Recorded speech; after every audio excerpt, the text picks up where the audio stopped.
گمراہی کے اسباب جو ہیں جب ذکر کیے جاتے ہیں تو کہتے ہیں کہ جی انسان کو ابلیس گمراہ کرتا ہے، کوئی شبہ نہیں ابلیس گمراہ کرتا ہے، لیکن ابلیس کو گمراہ کرنے والا کون تھا؟ اس کا نفس. تو انسان کو گمراہ کرنے والا ابلیس بھی ہے اور اس کا اپنا نفس بھی ہے.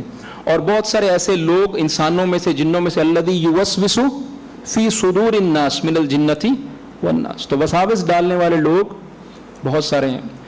تو یہ جو نفس ہے، جو نفس کی اقسام ہم ذکر کر رہے ہیں، اس میں ایک تو وہ ہے جو برائی کی طرف انسان کو آمادہ کرتا ہے اور انسان برے کام کو کرنے پر آمادہ ہو جاتا ہے، بھائی کو قتل کرنے پر آمادہ ہو جاتا ہے اور بھائی کا خون لینے پر آمادہ ہو جاتا ہے، اس کی زمین پر قبضہ کرنے پر آمادہ ہو جاتا ہے، بہنوں کے حق کھانے پر آمادہ ہو جاتا ہے، ظلم زیادتی پر آمادہ ہو جاتا ہے، اللہ کی نافرمانی پر آمادہ ہو جاتا ہے، اللہ کی زمین پر اللہ کا نظام نافذ نہیں کرتا. یہ سارے نفس امارہ کا شاخسانہ ہے.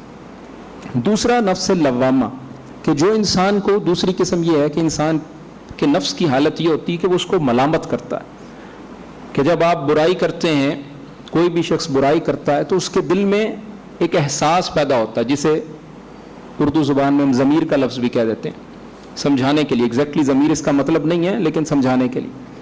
تو وہ جو انسان کو، آپ نے چوری کی، آپ نے کسی کا حق کھایا، آپ نے کسی کو گالی دی، آپ نے کسی کے ساتھ زیادتی کی، تو آپ جب جا کے اس سے ابھی سوری نہیں کیا، آپ نے معافی نہیں مانگی، لیکن آپ سوچتے ہیں کہ یار میرے سے غلط ہو گیا. تو یہ جو احساس ہے ندامت کا، ملامت کا، یہ نفس لوامہ.